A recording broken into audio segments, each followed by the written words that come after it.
For today's video ay magluluto nga pala ako ng simple fried rice.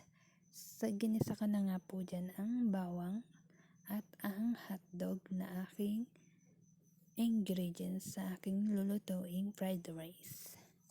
Then nilagay ko na nga po ang aking kanin at haluin lang po natin ng mabuti. And then naglagay po ako dyan ng seasoning.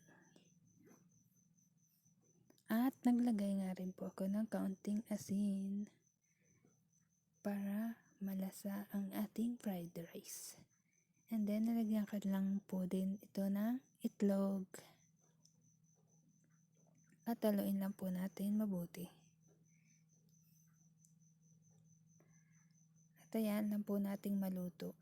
And then naglagay lang po ako dyan ng dragon fruit para masarap at makulay ang ating fried rice. So, yun lang po. Thank you for watching. God bless you.